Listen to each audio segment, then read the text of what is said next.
Hello Wasim Akram గారు. Yes hello. చాలా మంది పిల్లలు పేగు మెడ వేసుకుని పుట్టారు అని మనం చెప్తూ ఉంటుంటాం. వండర్స్ క్రియేట్ చేసిన పిల్లలు కూడా ఉంటుంటారండి. అలా 2-3 చుట్లు వేసుకున్నా కూడా చాలా మంది చాలా బాగా ఎదిగిన వాళ్ళు ఉన్నారు, పుట్టిన వాళ్ళు ఉన్నారు. కొన్నిసార్లు తెలియకుండానే ఇది బాబుని కోల్పోయేదాకా ఉంటుంది. పేగు మెడ వేసుకోవడం అనేది అసలు ఫస్ట్ ఏ విధంగా తల్లి ఐడెంటిఫై చేయొచ్చు అంటారు? కార్డ్ అరౌండ్ ద నెక్ అంటారు, అది బేసిక్గా మెడికల్ టర్మ్స్లో పేగు మెడ చుట్టుకోవడం అని. తల్లి కనుక్కోవడం నాట్ పాసిబుల్, బట్ స్కాన్లో అర్థమవుతుంది. స్కాన్ చూడంగానే తల్లి ఒకవేళ మరీ ఎక్కువగా ఆస్ఫిక్సియేట్ అయిపోతే, తల మెడ చుట్టూ పేగు పడి బాగా టైట్ అయిపోయి అయితే బేబీకి ఆస్ఫిక్సియేషన్ లోపలే స్టార్ట్ అయ్యి మూమెంట్స్ తగ్గిపోతాయి, మొబిలిటీ తగ్గిపోతుంది, ఇప్పుడు కిక్స్ తగ్గిపోతాయి. సో అలా మదర్ యాంటిసిపేట్ చేయొచ్చు కిక్స్ తగ్గిపోతాయి, కొన్ని సిమ్టమ్స్.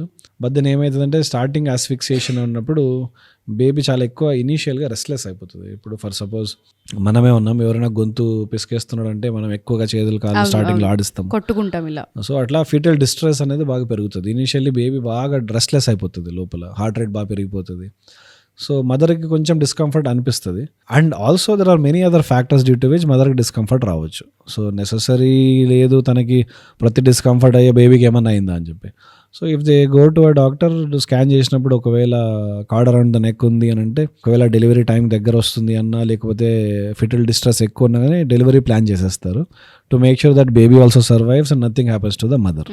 అప్పుడప్పుడు ఏమవుతుందంటే ఓన్లీ డ్యూరింగ్ డెలివరీ తెలుస్తుంది. డెలివరీ చేసేటప్పుడు కొంతమందికి నార్మల్ డెలివరీ ప్రాసెస్లో బేబీ కిందికి రావట్లే ప్రయత్నిస్తున్నా అని చెప్తే అప్పుడు తెలుస్తుంది మెడ చుట్టూ కార్డ్ పేగు ఉండిపోయి బేబీ ప్రోగ్రెస్ అవ్వనిట్లా, కార్డ్ అట్లా మదర్కి అతుక్కున్న సైడ్ దాన్ని ఆప్ పెట్టేసింది, బేబీ ప్రోగ్రెస్ అవ్వట్లే అని చెప్పి వెంటనే వాళ్ళని ఆపరేషన్ తీసేస్తారు బేబీని. సో ఇట్లాంటి సిచ్యువేషన్స్లో ఏమవుతుందంటే అప్పుడప్పుడు most of the time 90-95% of the time card around the neck ఉన్నా కానీ బేబీ ఈజ్ సాల్వేజబుల్, అంటే పెద్దగా ఇబ్బంది ఏమవ్వదు. ఒకవేళ ఆస్ఫిక్సియా అయినా వెంటిలేషన్ పైన వెళ్ళినా అర్లీగా ఇంటర్వెన్షన్ చేస్తే ఒక 1 minute లోపలే అనలైజ్ చేసి బేబీ క్రై అయ్యేటట్టు చూసుకొని, ఆక్సిజన్ అందేటట్టు చూసుకొని అట్లాంటి మెజర్స్ ఏమైనా తీసుకుంటే డెలివరీ టైం పీడియాట్రిషియన్ దగ్గరగా ఉండి వెంటనే అన్నీ అరేంజ్ చేసి, అంటే ఇనిషియల్ ఏమంటామంటే గోల్డెన్ మినిట్ అని అంటాం, పుట్టిన వెంటనే ఆ 60 secondsలో ఆ బేబీ ఆక్సిజన్ తీసుకునేలాగా, అంటే ఏడ్చేలాగా, బేసిక్గా బ్రీదింగ్ తీసుకోవడం ఈజ్ లైక్ ఏడవడం. First breath is always a cry. So ఆ క్రై వెంటనే వచ్చేటట్టు లేకపోతే గాలి లోపల తీసుకునేటట్టు చేస్తే most likely chances that baby will not end up dying అనేది తక్కువ ఉంటుంది అండ్ మంచిగా సాల్వేజ్ చేయొచ్చు. కానీ రేర్ సినారియోస్లో చాలా ఎక్కువగా టైట్గా కార్డ్ మెడ చుట్టూ పడిపోయి, అప్పుడప్పుడు డబల్ నాట్ పడిపోయి, అంటే 2 times తిరిగి చుట్టుకున్నారు అంటే అప్పుడప్పుడు ఏమవుతుందంటే పేగులో కూడా నాట్ కూడా పడిపోతుంది, ముడి పడిపోతుంది, ట్రూ నాట్ అని అంటారు దాన్ని, నాట్ పడిపోవడము.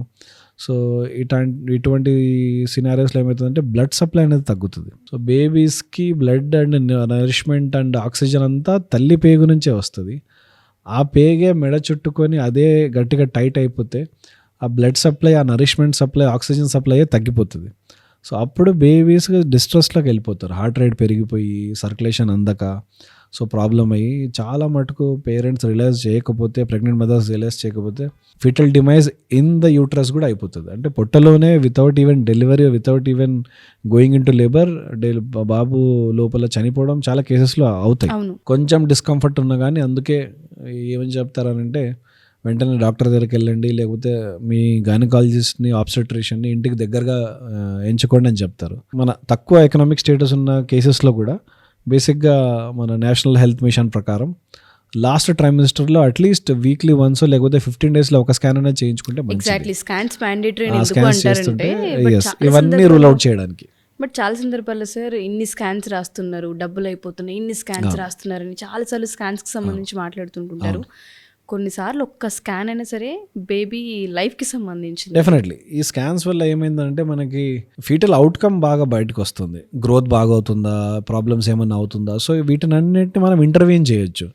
ఒకవేళ గ్రోత్ సరిగ్గా అవ్వట్లేదంటే ఏమన్నా స్టెప్ ఏమైనా తీసుకోవచ్చా, ఏమైనా పెంచచ్చా, ప్రికాషన్స్ ఏమైనా చెయ్యాలా, లేకపోతే ప్లసెంటా కిందికి ఉంది అని అంటే ఏమైనా కుట్టేసి ఏమైనా ఆపాలా, డెలివరీ అవ్వకుండా, అంటే ప్రీటర్మ్ డెలివరీ అవ్వకుండా ఆపాలా, లేకపోతే బేబీ గ్రో అవ్వకపోతే ఏమన్నా ఇన్ఫ్యూజన్స్ ఏమైనా ఇవ్వాలా, మదర్ న్యూట్రిషన్ పెంచాలా, మదర్కి ఏమైనా ఇవ్వాలా, ఎక్కువ వెయిట్ పెరిగిపోతున్నాడు, చాలా ఎక్కువ పెరుగుతున్నాడు, ఏమైనా షుగర్ ఉందా. సో ఇట్లాంటివన్నీ వెంటనే స్కాన్స్ వల్ల, గ్రోత్ స్కాన్ వల్ల, లేకపోతే ఏమైనా గుండె ప్రాబ్లమ్స్ ఉంటే ఫీటల్ ఎకో వల్ల, టిఫా స్కాన్ వల్ల ఏమైనా ప్రాబ్లమ్స్ ఉన్నాయా తెలుసుకొని 20 వీక్స్ అయ్యంగానే అరే చాలా హెల్త్ ప్రాబ్లమ్స్ ఉన్నాయి బేబీకి, ఈ డెలివరీని ఆపేద్దాము, ఇక్కడే బేబీని అబార్షన్ చేసేద్దామని ప్లాన్ చేసుకోవచ్చు. లేకపోతే ఏదైనా చిన్న ప్రాబ్లం ఏంటంటే డెలివరీ అయిన వెంటనే ఏమైనా చేయాలా. సో ఈ స్కాన్స్ వల్ల డెఫినెట్లీ పాజిటివ్ సైడే ఉంది, అవును, నెగిటివ్ సైడ్ ఏం లేదు. ఎస్, అన్నెసెసరీ చేస్తున్నారా చేయట్లేదా that's a different thing. Too many scans రాస్తున్నారా, కమర్షియల్గా చేస్తున్నారా అని చెప్పి that's a different topic to discuss all together. But scans వల్ల పాజిటివ్ ఇంపాక్ట్ ఉందంటే డెఫినెట్లీ ఉంది. అండ్ అల్ట్రాసౌండ్ స్కాన్ వల్ల బేబీకి తల్లికి ఏమన్నా హామ్ ఉందంటే ఏం లేదు, there is no harm. But harm గురించి ఒకసారి మాట్లాడితే చాలామందికి ఏమవుతుందంటే for parents who are affordable, who can pay for scans, sometimes it becomes an obsession to go for a scan every 15 days. అంటే అది అబ్సెషన్లా మారుతుంది, ఎట్లుందో ఎప్పుడు చూద్దాము, ఎంత పెరిగిందో చూద్దాము. సో ఆ obsession sometimes it can turn in to anxiety. ఇంకా పెరగలేదు ఏంటి, ఇంకా వేడి పెరగలేదు ఏంటి, అవును, నేను ఇది చేస్తున్నాను లేదా, నేను కరెక్ట్. సో ఈ ఖాళీగా ఉండి ఈ ఎక్సెసివ్ స్కాన్లు చేయించుకొని అప్సెస్ అయిపోయి ఆ ప్రాబ్లమ్స్ కూడా ఉన్నాయి. So but then whenever a doctor suggest a scan చేయించుకోవడంలో తప్పేం లేదు. If some doctor suggesting a scan definitely ఏదో చూడాలనో, గ్రోత్ చూడాలనో, లేకపోతే వాళ్ళు కాన్ఫిడెంట్గా ఉండాలనో, డాక్టర్ ట్రీట్ చేసే డాక్టర్ కాన్ఫిడెంట్గా ఉండాలనో అని చేస్తారు. సో ఈ స్కాన్స్ వల్ల ఎట్లాంటి ప్రాబ్లమ్స్ మనం పట్టేయచ్చు.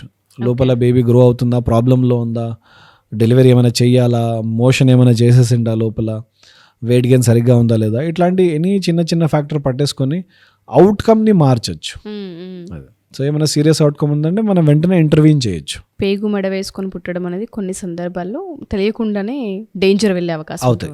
నాట్ ఎవ్రీ టైమ్, బట్ అయింది అని అంటే జాగ్రత్తలు తీసుకోవడం చాలా ఇంపార్టెంట్. పీడియాట్రిషియన్ రెడీగా ఉండడం, ఎన్ఐసియూ టీమ్ రెడీగా ఉండడం, డాక్టర్ రెడీగా ఉండి అందరికి ఇన్ఫార్మ్ చేసి ముందే పేరెంట్స్తో కన్సర్న్ తీసుకొని సీరియస్ అవ్వచ్చు అని చెప్పి వాళ్ళతో మాట్లాడి వాళ్ళకు ఇన్ఫర్మేషన్ ఇచ్చి, అంటే వాళ్ళు కూడా they should not be in ఏంటంటే వాళ్ళని డార్క్లో పెట్టి తర్వాత చెప్దాంలే అన్నట్టు కాకుండా they should be told prior, maybe cord around the neck ఉంటే ఈ ప్రాబ్లం అవ్వచ్చు, దానికి మనం ముందే ప్రిపరేషన్స్ చేసేసి ఇది రెడీ చేసేద్దాము. ఒకవేళ వాళ్ళని ముందే రెడీ చేస్తే వాళ్ళ డిసప్పాయింట్మెంట్స్ అయినా లేకపోతే వాళ్ళు సహకరించడం అయినా ఇవన్నీ ఈజీగా అయిపోతాయి. అంటే సహజంగా హాస్పిటల్స్లో అలానే చేస్తారు, ముందే ప్రీ నాటల్ కౌన్సిలింగ్ అంటారు. డెలివరీకి ముందే పేరెంట్స్ని పిలిచి ఇట్లాంటి అవుట్కమ్ రావచ్చు, మీరు మెంటలీ రెడీగా ఉండాలి అని చెప్పి.